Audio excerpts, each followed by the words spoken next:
Badan Pusat Statistik Bovendigul menggandeng Dinas Komunikasi dan Informatika bersama Dinas Penanaman Modal Perizinan Terpadu Satu Pintu menggelar rapat evaluasi penyelenggaraan statistik sektoral.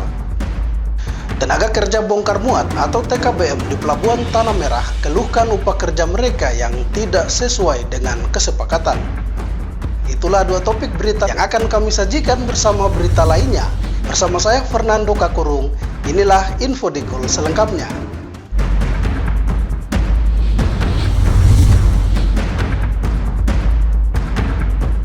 Bapak Mama, kita ke berita pertama.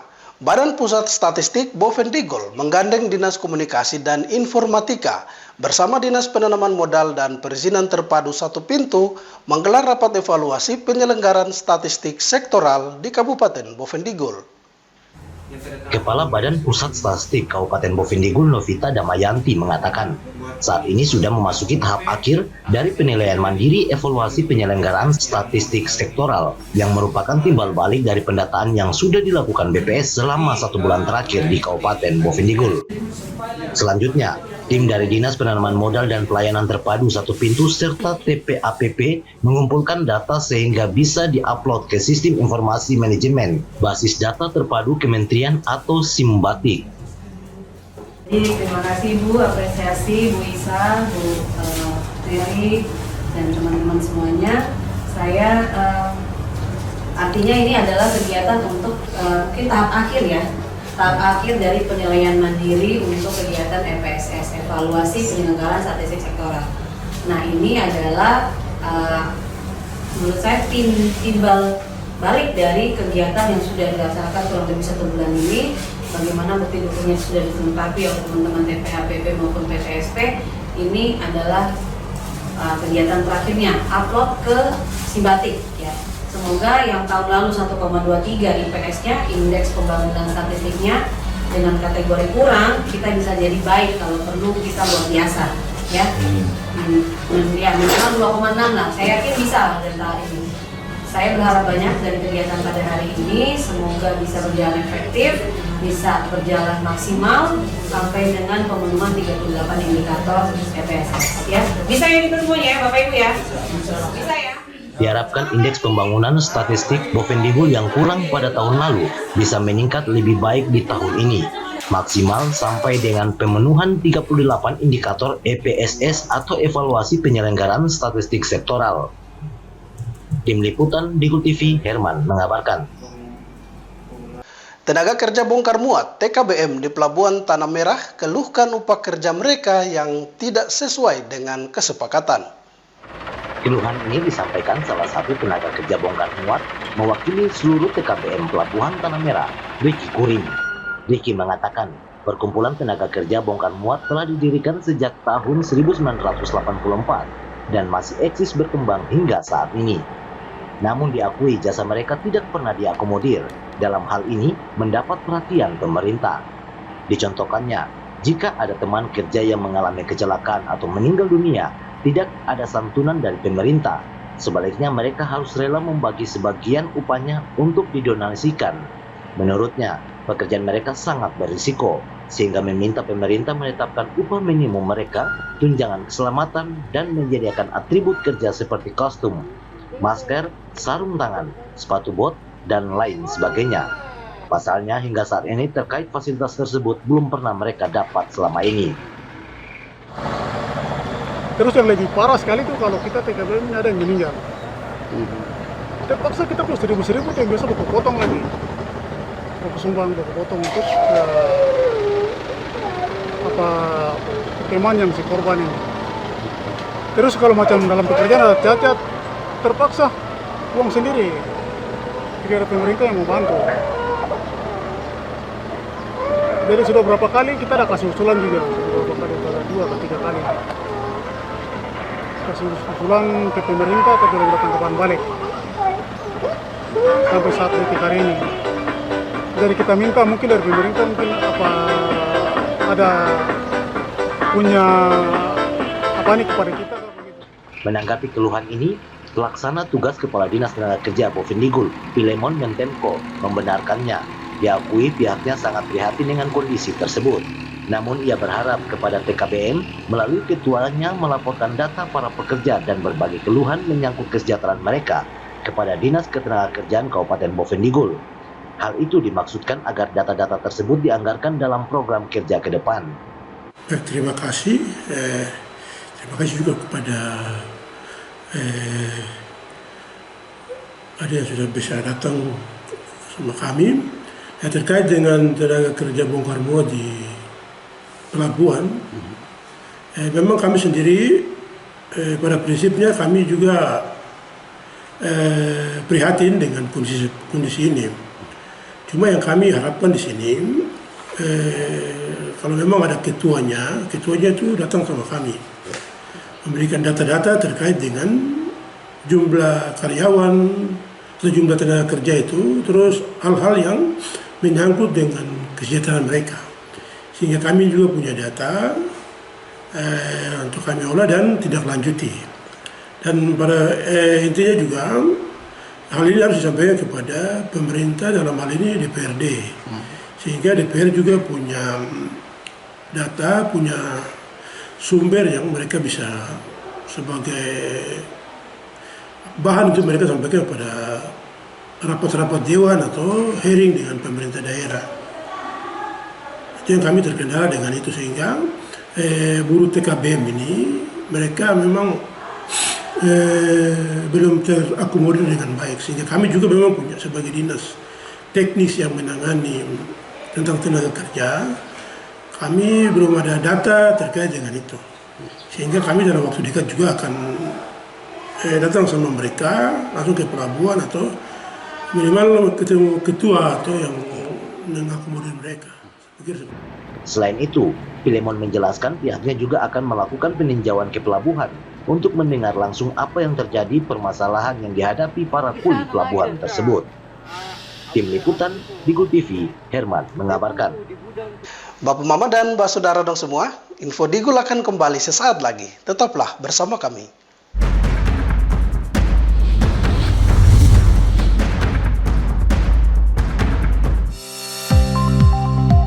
Saya Hengki Yaluo Esos, MAP, Bupati Bovendigul, mendukung dengan penuh pelaksanaan pendataan potensi desa tahun 2024 di Kabupaten Bovendigul pada tanggal 2-31 Mei 2024. Saya mengimbau kepada seluruh kepala OPD, kepala distrik, dan kepala kampung untuk ikut aktif terlibat dalam memberikan data yang benar dan faktual.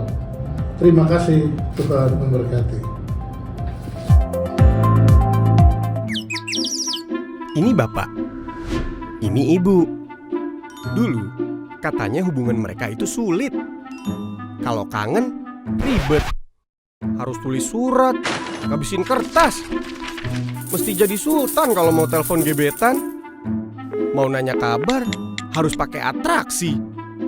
Kalau sekarang, semua serba digital. Apa aja digital. Surat-suratan, non-stop chattingan, telepon gebetan, internet jadi andalan. Sekarang, kita makin terkoneksi dengan pembangunan infrastruktur digital yang lebih merata. Kominfo mewujudkan transformasi digital di Indonesia. Membuat Indonesia terkoneksi, makin digital, makin maju. Lain dulu, lain sekarang, kini terkoneksi.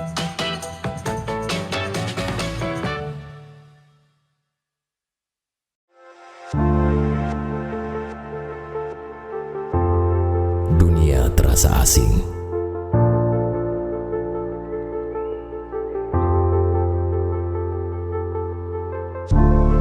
Karena makna yang hilang. Manusia dengan topeng dipertontonkan. Berjalan dengan arogan. Hanya untuk menutupi kekurangan.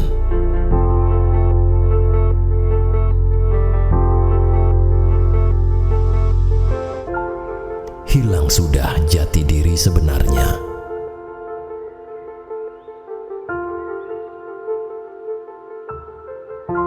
Jujurlah,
Terima kasih Bapak Mama. Kita kembali ke info selanjutnya. Memasuki tahapan persiapan pelaksanaan pemilihan kepala daerah, Ketua KPUD Bovendigul, Adrianus Paulus Kairen Oropka, mengajak masyarakat khususnya pemilih pemula untuk tidak golput dan memberikan hak suaranya pada Pilkada November mendatang. Pemilih pemula tentunya menjadi aspek penting dalam tahapan pemilihan umum, karena mereka masuk dalam tahap awal untuk mempraktekkan penyelenggaraan demokrasi. Penting bagi para pemilih pemula untuk memiliki kesadaran dalam berdemokrasi, yang menjadi langkah awal untuk pelaksanaan demokrasi selanjutnya. Pemilih pemula dinilai memegang peran besar dalam pelaksanaan pilkada nanti. Oleh karena itu, pemilih pemula harus dikawal dan dibekali dengan sosialisasi sehingga bisa memberikan hak suaranya dan tidak golput dalam pemilihan Bupati dan Wakil Bupati Bovendigul periode selanjutnya. Ketua KPUD Bovendigul Adrianus Paulus Kairen Oropka mengatakan, bagi pemilih pemula yang sudah berumur di atas 17 tahun bisa ikut menyalurkan hak suaranya meski tergolong baru dalam memberikan hak suaranya, namun suara mereka sangat penting untuk diakomodir dalam DPT atau daftar pemilih tetap. Ya, ini untuk pemilih pemula ini kan yang sudah 17 tahun. Jadi yang pertama, pesta demokrasi ini kan sangat penting. Pemilih pemula ini artinya mereka ini baru, tetapi mereka punya hak suara juga penting untuk diakomodir. Dalam hal ini menjadi untuk didata.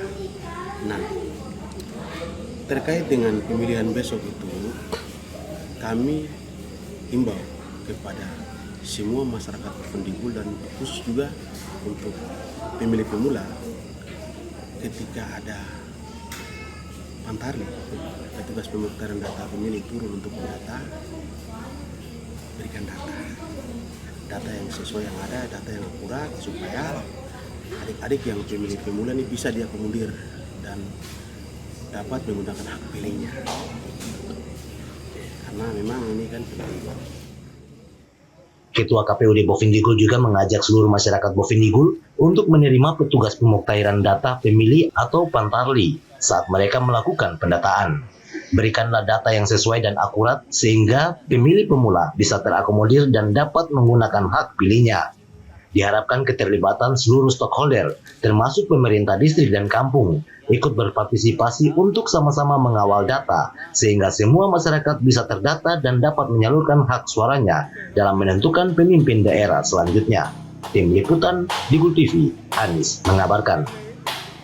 Komisi Pemilihan Umum Daerah Bovendigul diminta menjalankan tugasnya secara profesional dan tidak terbuai janji manis para bakal calon bupati jelang pemilihan umum kepala daerah 2024. Sebagai penyelenggara pemilu di daerah, Komisi Pemilihan Umum Kabupaten Bovendigul diminta menjalankan tugasnya secara profesional dan tidak terbuai janji manis para bakal calon bupati dan wakil bupati menjelang pelaksanaan pemilihan umum kepala daerah November mendatang.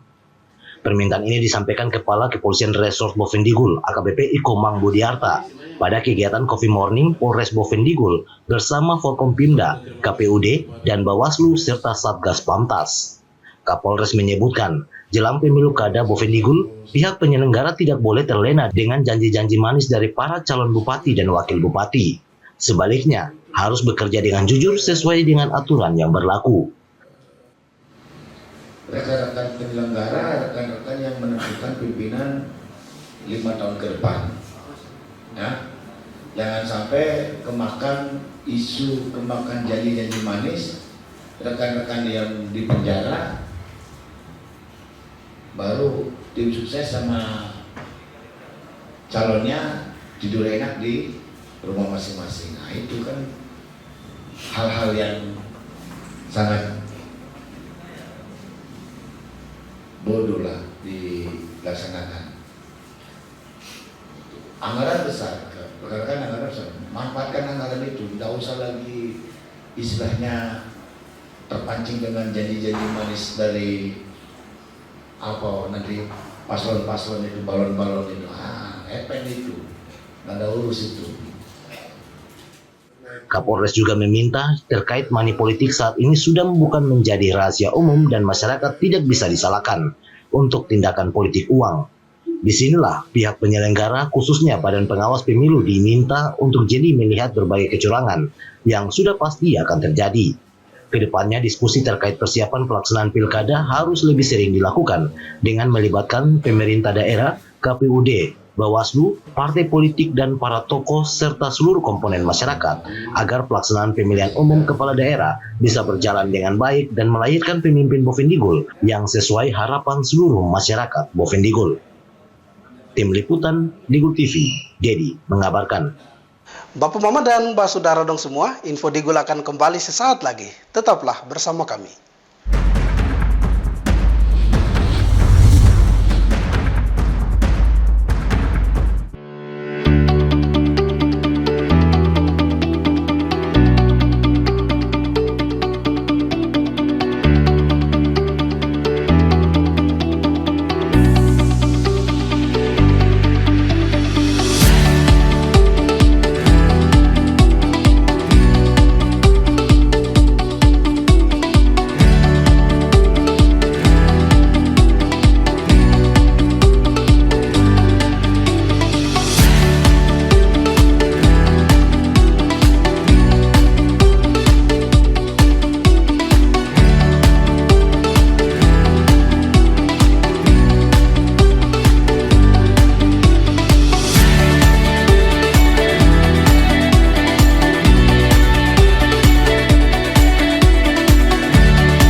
Perkembangan teknologi yang kian melesat mendorong pengguna internet dan media sosial di berbagai belahan penjuru dunia meningkat, tidak terkecuali dengan pengguna internet di Indonesia yang setiap tahun terus tumbuh secara signifikan. Keberadaan internet, terutama media sosial, telah memberikan banyak kemudahan dalam mendapatkan akses informasi, komunikasi, dan hiburan. Namun, selain manfaat positif, kehadiran internet pun turut mengundang berbagai kemungkinan masalah. Agar terhindar dari penyalahgunaan media sosial, mari kita belajar cara menggunakan media sosial secara bijak. Pertama, tidak sembarangan membagikan data pribadi di media sosial. Pengguna internet mesti mengetahui informasi mana yang bisa menjadi sumber masalah dan dimanfaatkan oleh pihak tidak bertanggung jawab untuk hal-hal yang tidak baik. Jadi, sebisa mungkin hindari membagikan informasi pribadi seperti alamat rumah, kantor, atau detail dan jadwal kehidupan sehari-hari. Kedua, berhati-hati membagikan konten. Hindari menyebarkan konten pornografi dan sara seperti informasi yang ditujukan untuk menimbulkan rasa kebencian dan permusuhan individu atau kelompok masyarakat tertentu berdasarkan suku, agama, ras, dan antar golongan. Ketiga, berhenti membagikan berita yang tidak jelas sumbernya. Pengguna harus selektif pada sumber informasi yang tepat dan harus berpijak pada fakta dengan menunggu klarifikasi dan konfirmasi. Tanpa ada kejelasan sumber data, bisa jadi informasi yang tersebar di media sosial tersebut merupakan berita bohong atau hoax yang dapat menimbulkan opini negatif sehingga merugikan banyak orang. Keempat, menggunakan etika dalam berkomunikasi di media sosial. Biasakanlah untuk menggunakan bahasa yang sopan dan layak dengan siapapun pada saat berinteraksi melalui media sosial. Cukup mudah kan untuk menjadi pengguna media sosial yang baik dan bijak? Yuk saatnya bijak dalam bermedia sosial.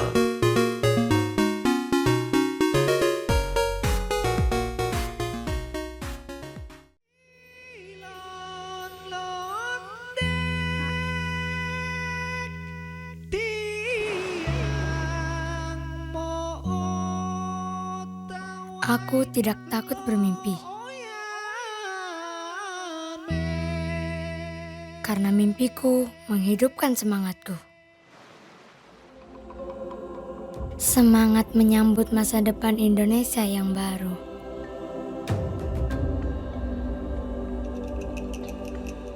Dengan kekayaan alam yang terawat dengan baik.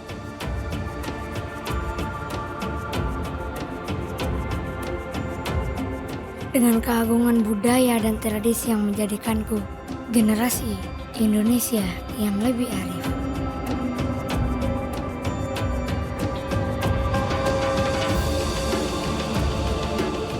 Dengan keragaman potensi kehidupan untuk menyalakan kreativitas. Menjanjikan kehidupan yang lebih baik.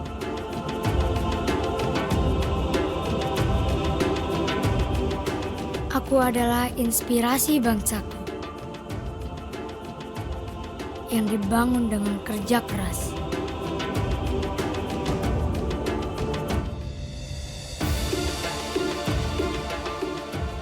Mengedepankan teknologi terbaik tanpa meninggalkan kearifan alam dan budaya.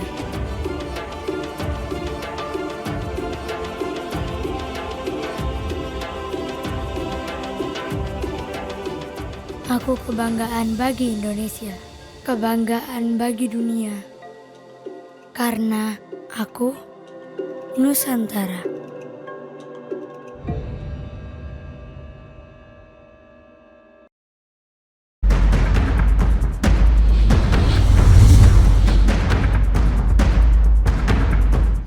Terima kasih Bapak Mama, Anda masih bersama kami. Meskipun memiliki kekayaan budaya yang melimpah, pemberdayaan sanggar budaya, khususnya yang mewakili 5 suku lokal di Kabupaten Bovendigul, belum mencapai tingkat optimal. Hal ini harusnya menjadi perhatian serius bagi para pemangku kepentingan di daerah ini. Meskipun terbanyak sanggar budaya yang berdiri di Kabupaten Bovendigul ini, namun masih banyak kendala yang dihadapi dalam proses pemberdayaan dan pengembangannya. Pemberdayaan sanggar budaya di Bovendigul masih jauh dari kata layak dan optimal. Banyak sanggar yang kesulitan mendapat dukungan dan sumber daya yang memadai untuk mengembangkan kegiatan seni dan budaya mereka. Bernolfus Tingge selaku tokoh pemuda Wambon mengatakan, sanggar budaya di Bovendigul ini sangat banyak. Salah satunya yaitu sanggar budaya suku Wambon. Tetapi sejauh ini dalam proses pemberdayaannya belum terlalu optimal, sehingga menghambat kemajuan para seniman sanggar budaya Bovendigul. Lama ini kan kita punya sanggar-sanggar, sanggar yang ada, terutama suku kita, suku Wambon itu ada di ini, tapi pemberdayaannya secara luas itu kan tidak pernah dilakukan. Jadi hanya saat-saat acara begitu diminta tolong ini, tolong itu. Tetapi seharusnya harus dipakai setiap saat. Jadi ketika ada kegiatan-kegiatan formalitas itu budaya dan atribut dan kesenian itu harus ditampilkan. Bernolfus juga menyebutkan pihaknya akan mendorong pemerintah daerah, baik itu kabupaten maupun provinsi, agar setiap kegiatan formal pemerintah harus menghadirkan ornamen atau aksesoris adat budaya seluruh suku masyarakat lokal Bovendigul. Pemerintah daerah harus memberikan perhatian lebih dalam hal pengalokasian dana dan sumber daya untuk mendukung keberlangsungan pengembangan sanggar budaya daerah. Dengan demikian dapat memastikan warisan budaya Bovendigul tetap lestari dan terjaga untuk generasi mendatang. Tim Liputan Digul TV, Dedi mengabarkan. Bapak Mama dan Mbak Saudara dong semua, informasi tadi sekaligus mengakhiri perjumpaan kita dalam Infodik. Terima kasih atas kebersamaan Anda dan terimalah salam persaudaraan kita. Nup bagen, gup bagenep, nup bagen. Saya ada karena kamu ada karena saya ada. Saya Fernando Kakurum mewakili seluruh kerabat redaksi yang bertugas. Mohon pamit undur diri.